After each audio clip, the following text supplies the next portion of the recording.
Hi Stampers, it's Lisa with Queen Bee Creations. Welcome to today's live. Today is a Thursday, so we're doing Stamping Made Simple, meaning we're going to make a card that doesn't require a lot of supplies and a die cutting machine and a lot of things that my Monday lives um, require, but it's still going to be fairly simple. And we're once again using this North Pole Delivery Designer Series paper because it's nice and simple. It comes with 2 pages that are strictly die cuts, and so there's less stamping and coloring and all that involved, making this a quick and easy Christmas card.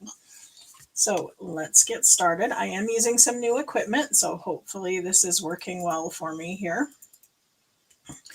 Okay, it is a new microphone, camera, and light all built into one. It was a little on the expensive side, but a lot of other demonstrators recommended it and told me it was worth it. So hopefully they're right. Let me know if you have any issues with my sound or the video, lighting, any of that stuff, so that I know to make adjustments.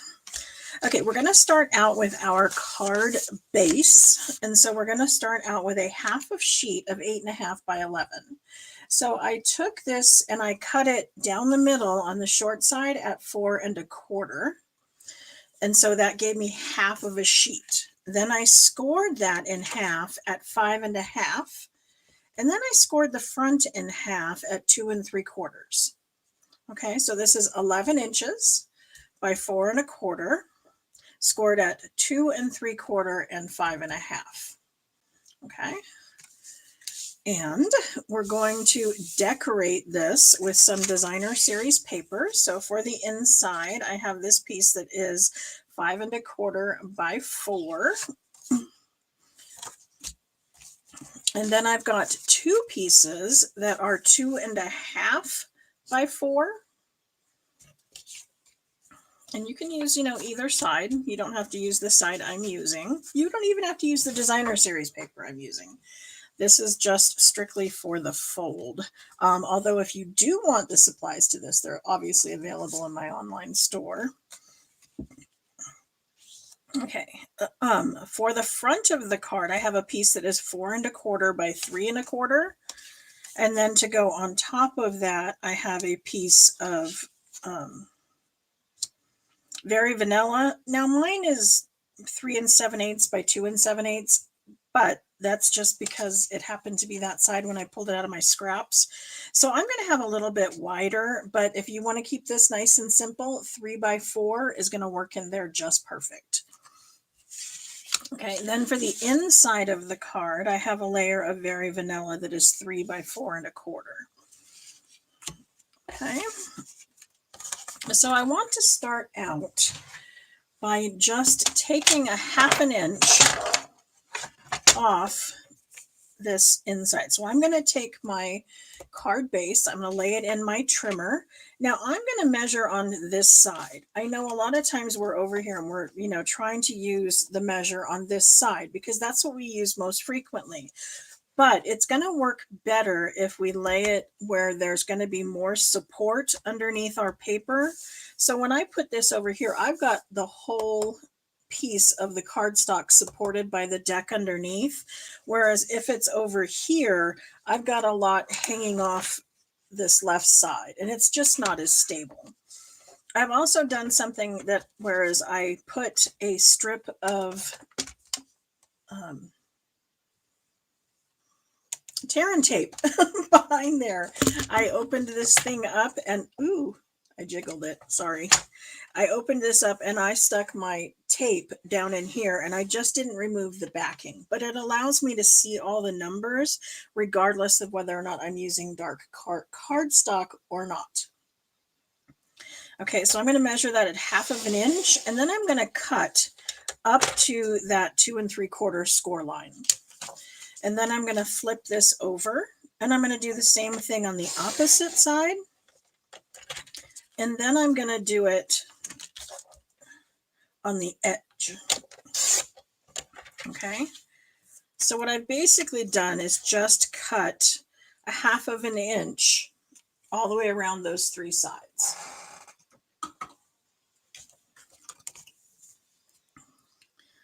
For this, I'm going to come in and just use some snips. You can use the trimmer if you want. But see how I've now removed 1/2 of an inch all the way around. Okay. And that's the only hard part to this entire card.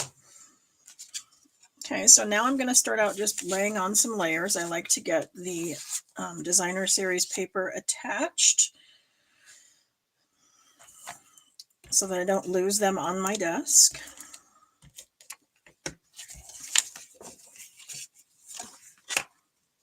Okay, so I'm using a Poppy Parade card base, if anybody's wondering. And then I'm going to use Garden Green ink. And I'm pulling those colors from the designer series pack. Okay, on the back of each of the designer series paper packs and on our website and the catalog, it will list all of the colors that are used in the paper. So you can see this is very vanilla, garden green. This red in here is Poppy Parade. I believe that's Petal Pink, Crumb Cake. So the papers all coordinate with our cardstock, markers, Stampin' blends, ink pads, everything color coordinates, which makes things super simple. That is my favorite part of Stampin' Up, is that when I pick a red or a blue or a green, it's all going to match. If I choose Poppy Parade today and I choose it 6 months from now, I'm not going to have to worry about color lot or, any of those funky things. It's always going to match. And my paper is always going to match my DSP, which is always going to match my ink. It's just fabulous. Okay, so I'm going to glue this on the front of my card, but I want this to be able to flip. So I'm only going to put adhesive on this side. And I think as a new stamper, you probably want to use liquid glue for this part. You don't need very much glue, but you do need it kind of along the edges. One of the things I find with my new stampers is they'll put adhesive down the middle, but not out to the edges. Now, I don't want it so close to the edges that it's going to ooze off, but I do want it close enough that the edges are not going to lift. Okay. By using liquid glue, you can see that I can wiggle this around and I can move it and I can lift it off and reattach it. And it will eventually, obviously, dry. It will be very secure, but it gives me what I call that wiggle time, which allows me to move it around and make sure that I am lined up all the way around. Okay. And then I'm going to have my two very vanillas, but I'm going to go ahead and stamp first. Okay, and I have two different sizes. The bigger one's going to go on the inside. But I wanted to do my stamping before I adhere it to my project, because that's one of the key things when you're a new stamper, is that you want to be sure that you like your stamping, that it's even and, there's no goofs in it. And the best way to ensure that you're happy with it is to be able to flip it over and stamp on the other side if you don't like it. Okay, I'm going to tap, tap, tap onto my ink pad. I'm not doing any rocking. I don't want any ink on my block itself. I only want it on the stamp. I did mount my stamp by laying it down on the table, face down, and then aligning it with a line. And then I aligned my block with a line and picked it up. Now I've got my paper aligned with a line. And then I'm going to be able to stamp straight down, no rocking. And that's going to keep me nice and straight and give me a nice, crisp, clean image. Okay, I'm also going to take and use a special delivery. Oh, and these are coming from the Jolly Delivery stamp set. This is new, out of the new September release. And it is a suite. So there is one item number that you can use to order the stamp set, the dies, the DSP, the embellishments, the ribbon, everything in the whole set as one.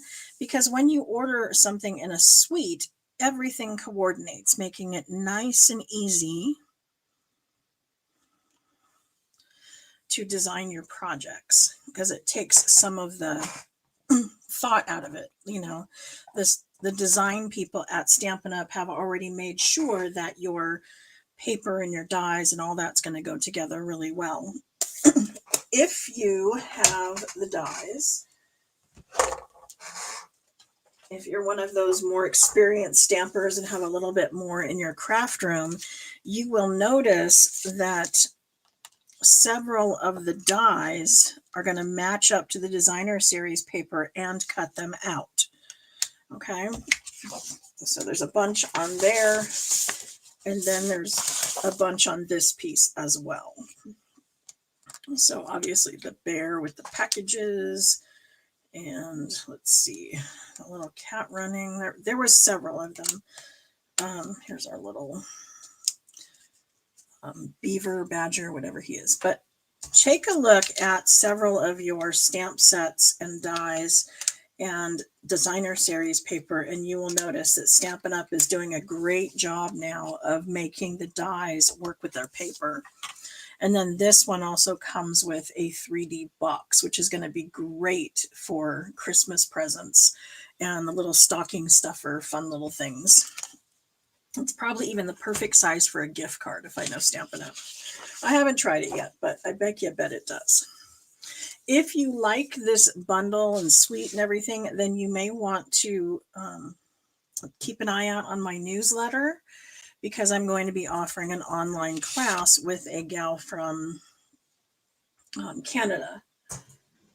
And I've also, people have asked, because I mentioned it last time, now that my in-person Royal Retreat has finished, I was able to post some pictures of all of the goodies and the cards and all the stuff included in my Royal Retreat, because for the first time ever, I'm offering an online version.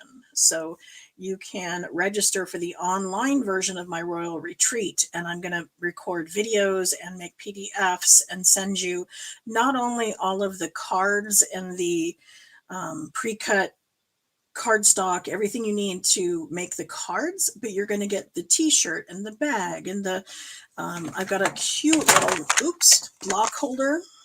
Everybody who went to the Royal Retreat got a block holder. And just bunches of cute little stuff. And I posted pictures in my newsletter. So if you haven't opened that up yet, you're going to want to go take a look, because there's lots of fun stuff. Okay, I'm going to add a little strip of some basic gray to the bottom of this piece. And I'm doing that because I'm going to be using a building, and I wanted the building to look like it was grounded. I don't want it floating in midair. So I'm going to create a little street along the bottom here using a strip of basic gray. And then I'm just going to trim that down to, I don't know, half an inch, 3/8 of an, 5/8 of an inch.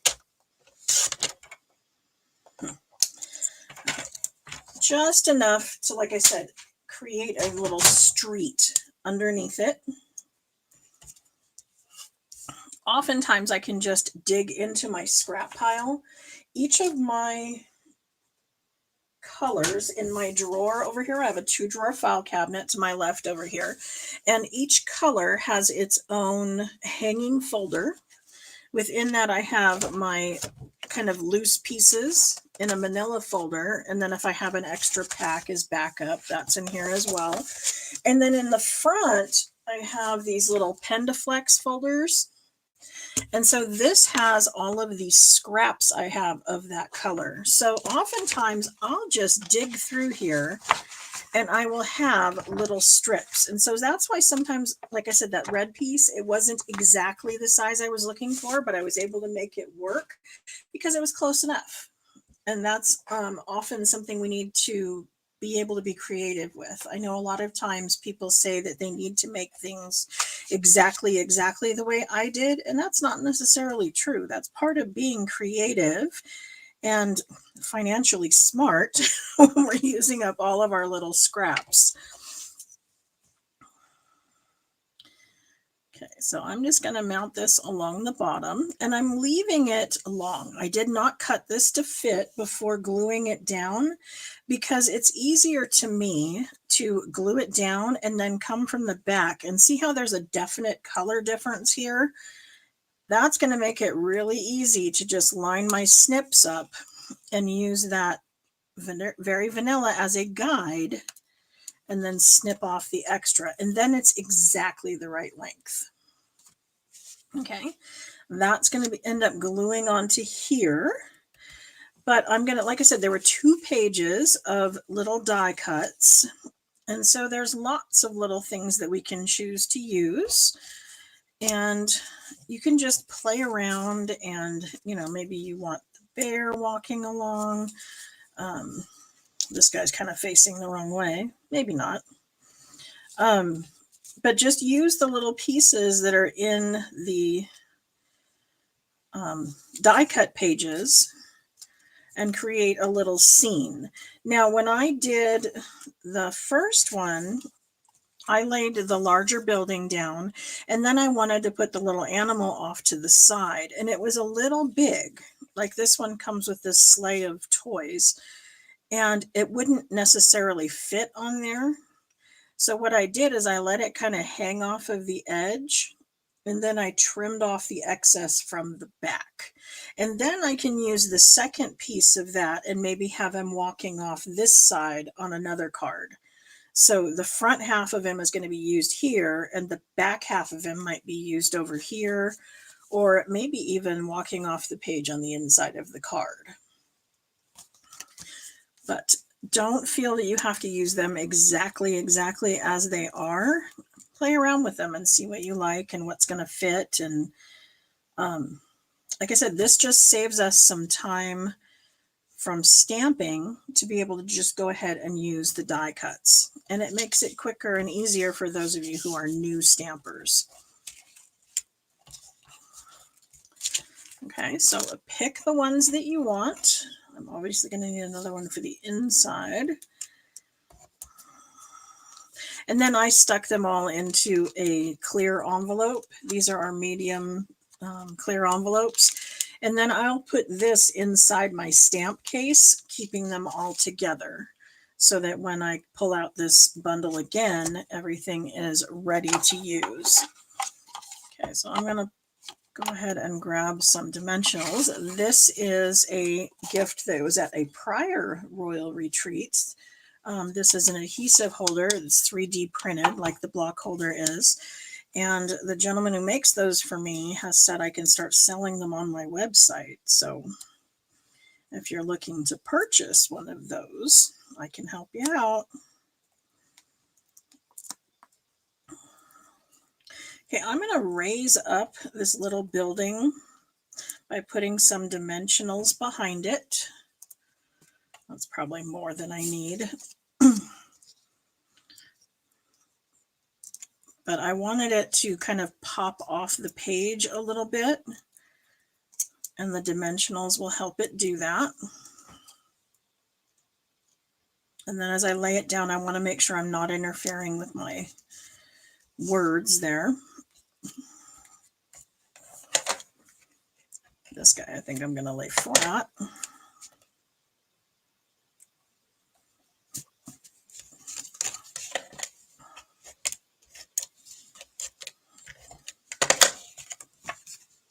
And then I'm just going to center this in the front of my card.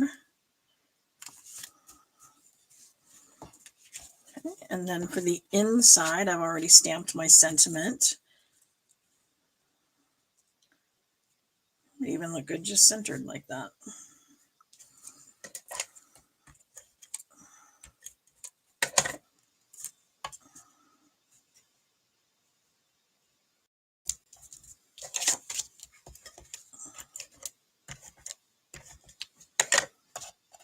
Okay, now I want to be sure that this is going to be hidden by this flap on the front. And the best way for me to do that is to lay this down like it's going to be hidden behind the panel.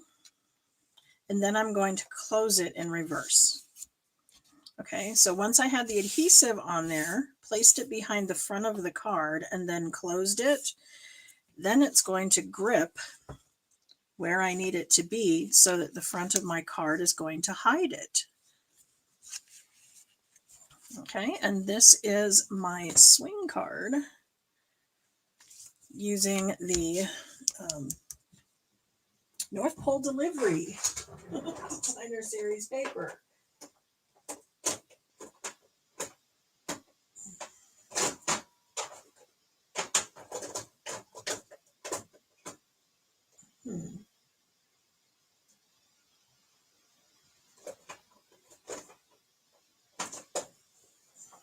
I just feel like it needs a little something extra. So I'm kind of digging in my drawer over here and not finding something I like right off the bat. So I'm going to grab my rhinestones. And I have some that I've already colored black with one of the Stampin' blends. And then I can just adhere them to my project. And it just fills in a little bit of that blank space. Okay. And of course, if you're doing this, it has to be with the alcohol markers, not with the regular markers, because the alcohol is what's going to make it stick to the rhinestones.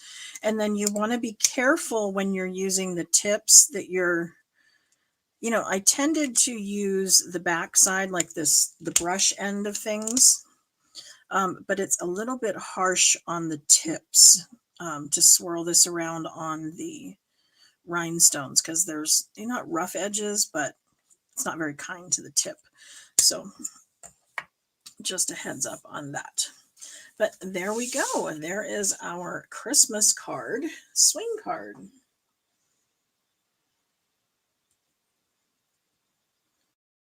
Nancy said my things are going well. Good. Thank you. I have struggled with this for a very, very long time. So I'm glad to hear that it's working well. Okay, so thank you for being here. I will have a new fun fold card for you on Monday. I'm still running a little bit behind from our royal retreat and my 2 weeks with my daughter and all of setting up the new equipment, all of that stuff. And I got my newsletter out today. So go check the newsletter. I've still got room in my paper shares because I'm a little bit behind on that too. So if you haven't gotten your product shares for the September to December mini catalog, mine are still open, as well as the online royal retreat. And there's, you know, links to YouTube videos, tips, tricks, all those things. Go check it out.